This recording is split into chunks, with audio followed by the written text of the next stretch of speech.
take refuge in the truth that we're all imbued with, the teachings about that truth, and the people who practice.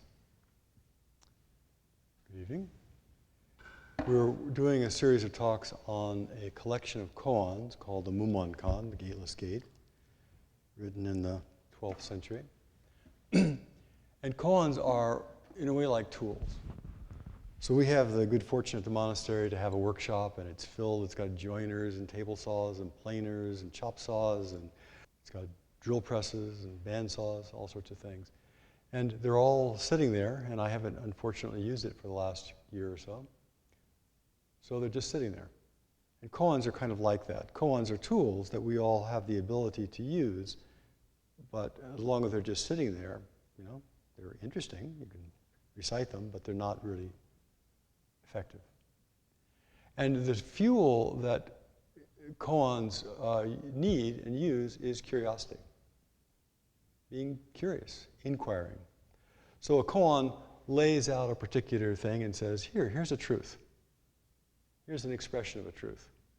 And then with a stable mind, in the present moment, with some curiosity, you think, what's this about? How can I live and manifest this? Now, as we all know all too well, you cannot talk somebody into silence. You cannot say, grow up, and have them become a more mature person. All we can do is try to inspire ourselves and others to really look into the nature of our own mind. Try to inspire ourselves and others to live a life that is based on ethics, to live a life that is based on generosity. But nobody can do it for you, and koans can't do it for anybody. So this is a particular koan. This is a case number 5 in the Mumonkan. And it lays out a particular challenge and an opportunity and says, here, look directly and see what you can see. Now, as I've mentioned in previous talks, all of the koans, all of Buddhism, all of Zen Buddhism especially, is based on non-dual awareness, or the functioning of that non-dual awareness. It's based on that the world is one thing, that there is one mind, that it's one whole unit. Now we can, with our mind, we can look at, we can break it up and say there's a mat there, and here's a piece of paper here, and here's a hand here. But nonetheless, it is still one whole thing. The world is still one, whether we call it, China or India or Russia or United States. It's still one world. So all of the koans are based upon there is one world, and we're now looking at it through a particular slide, a particular sight, a particular view. So here's the koan that we're going to work on this evening. It's called Kyõgen's Man Up a Tree. And those of you who've been around for a while know my old friend and the former abbot of Dharma Rain Zen Center used to be called Kyõgen. He is called Kyõgen. He died a few years ago. But we used to tease him about this koan.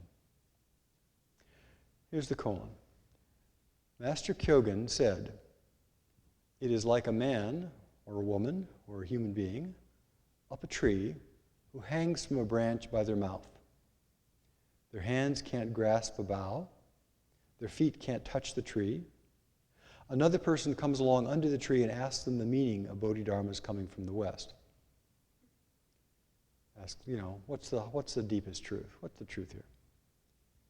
If they don't answer, they don't meet their vow. They don't meet the questioner's need. They don't meet the bodhisattva aspiration. If they answer, on the other hand, they let go and they lose their life. At such a time, how would you answer?" That's the koan. So, on the front part, it sounds kind of esoteric. And then the next part of the koan is the Mumon's commentary. "Even though your eloquence flows like a river, it's all to no avail. Even if you expound the great Tripitaka, that is all the teachings of Buddhism, it's also of no use. If you can really answer this koan, you will revive the dead and kill the living. If, however, you are unable to answer, wait for Maitreya, the future Buddha, to come and ask him." Mumon's poem. Kyōgen is just gibbering. How vicious his poison is. Stopping up the monks' mouths, he makes their devil's eyes glare. Or he glares at them with his devil eyes. So, with a koan, there's sometimes a little bit of language and sometimes some cultural stuff. But the essential thing about every single koan we're working on is it's about my life, about your life, about life. And this particular thing is setting up our life as a metaphor, as a poetic expression, as a story about our situation. So the situation they're talking about here is we are stuck. We can't go forward, we can't go backward. We're stuck. We're engaged in our life and we don't know what to do. We're engaged in our life in some activity and the world says, here, respond to this. What do we do? How do we respond? So this is a koan partly about how do we respond? We meet somebody on the street. How do we respond?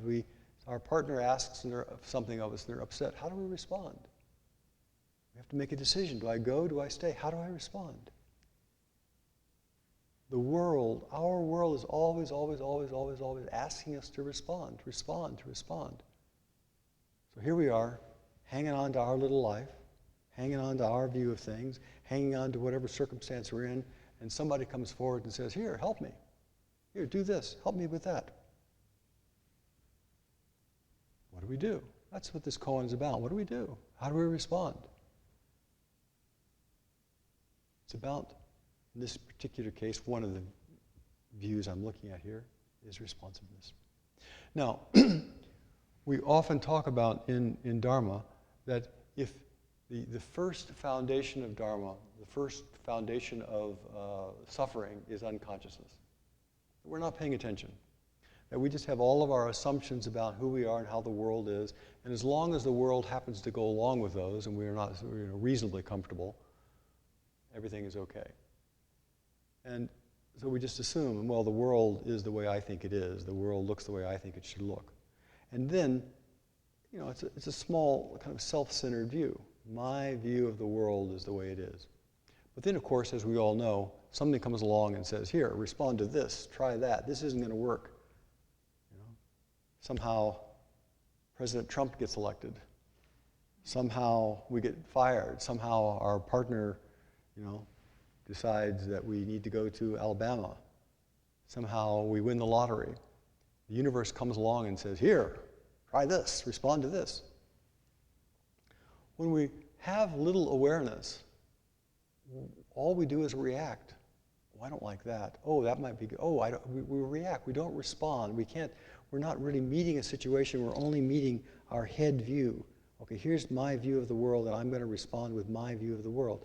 Instead of having had some insight into the nature of our own self and seeing that the world and us are not two, and having some ability to actually respond creatively, to be able to respond with life, with genuineness.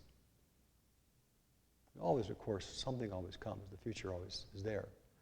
But when we're really awake into the fluid nature of all things, into the miraculous nature of all things, into all things that are constantly coming forth, and we actually can see that and know that with our own being, the miracle of this life, the absolutely surprising and awesome way the world unfolds, we respond differently. We have a different capacity. We have different availability than if we're looking at with a small fixed idea of, this is the way I am, this is the way I am, this is the way the world is, this is the way the world should be. I read it, I believe it, therefore it is. When we only have that small view, we're destabilized. We're really thrown into confusion. I don't know what to do. Where do I go? What do I do?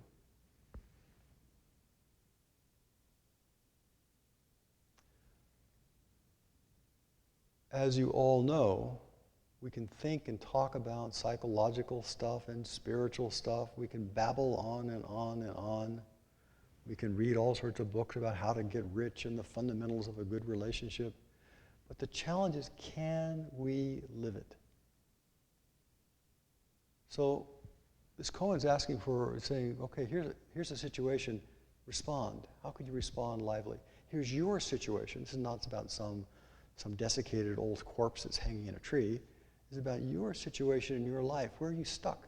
How do you respond when you're stuck? How are you genuine? Are you genuine? Are you really a person of integrity? Which is not a picture. So we come to Zazen. This is not something we hear about and we think, oh, that's a good idea, I think I'll do that. It has to be based upon our own vivid, direct experience. And so we do Zazen. We come here, we sit, we look with the nature of our own mind, we sit in our own skin. We learn to really and truly be willing to sit in our own skin, to appreciate this life just as it is. Not as it might be if we were 20 years younger or 20 pounds lighter or 20 IQ points smarter, but just as it is. Because that is the way it is. That is our life.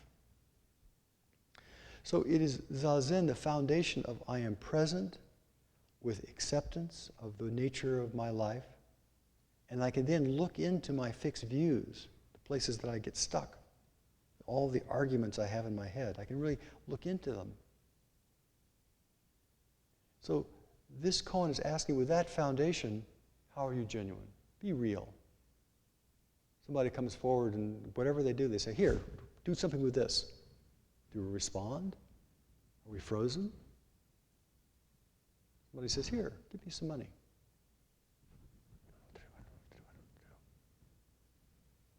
So that's part of what this koan is about. So if we're working on it as a koan, that's part of the testing is, can you respond? Can you just respond? Can you be genuine?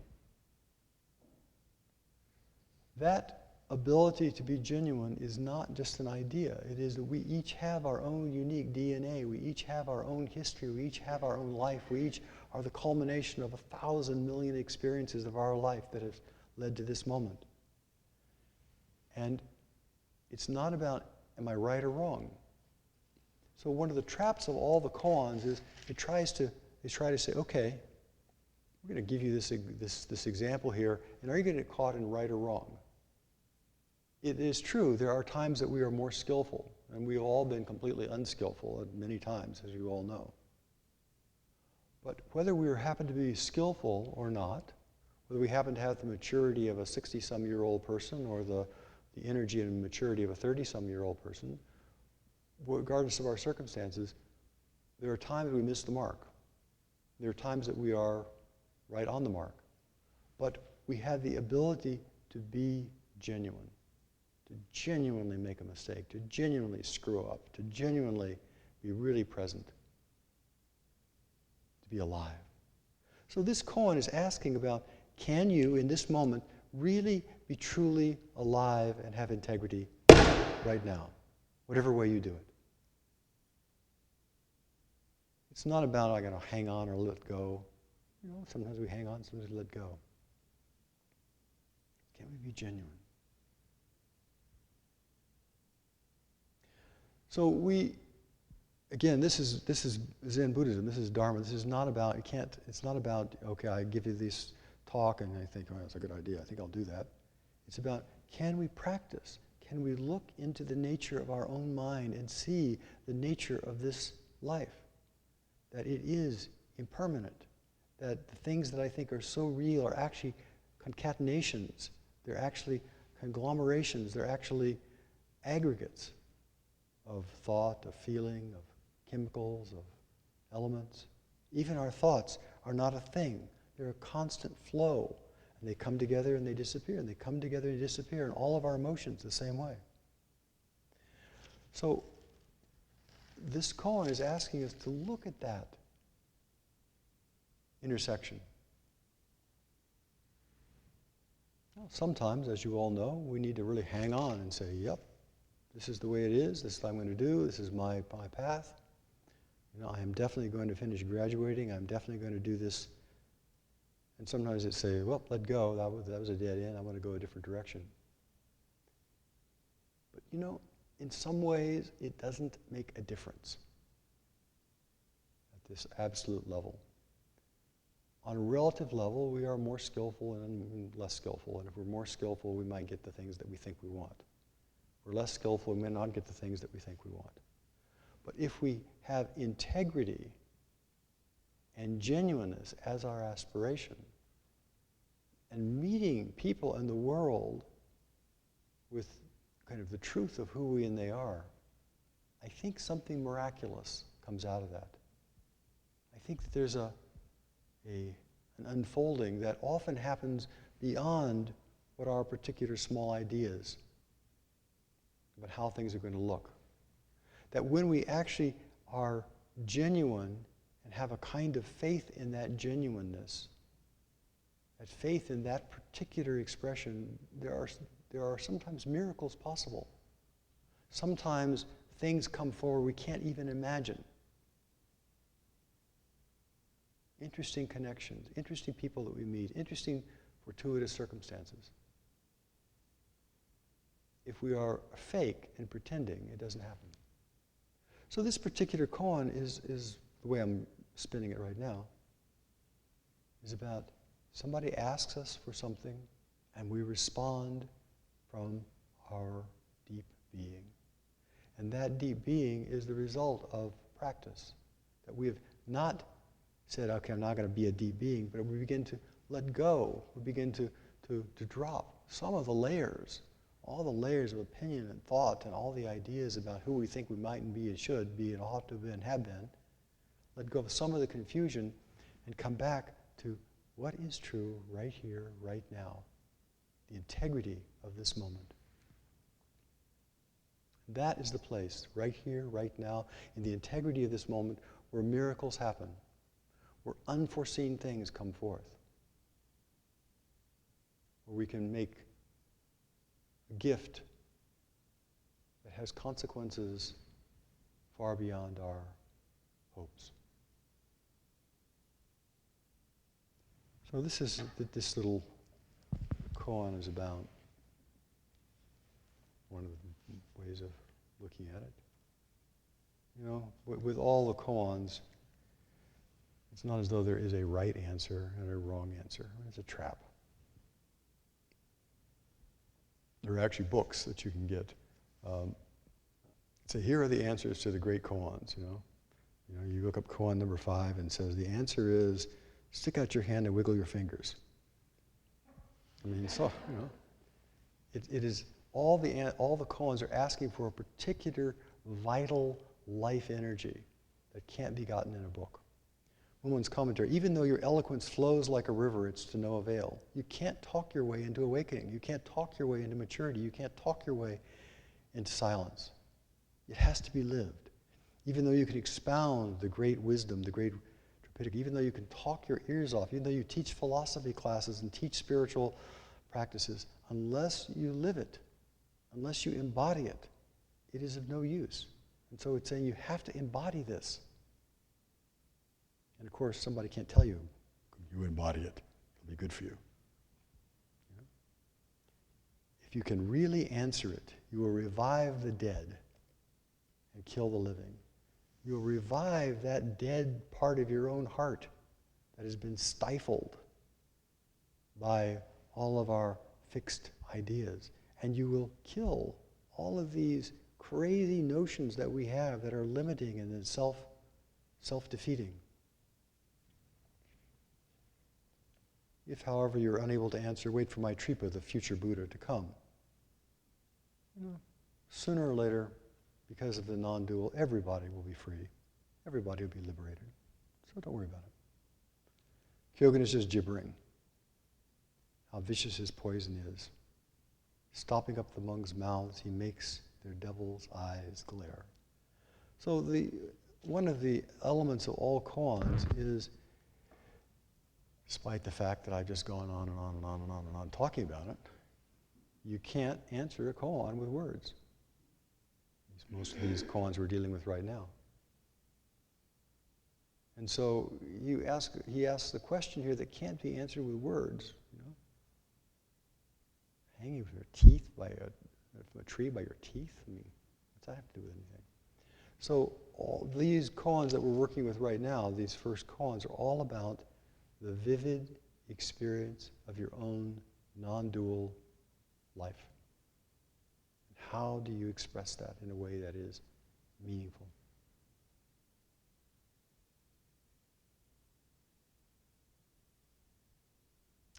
So may you all penetrate to the root of your existential conundrums and find liberation right in your own life.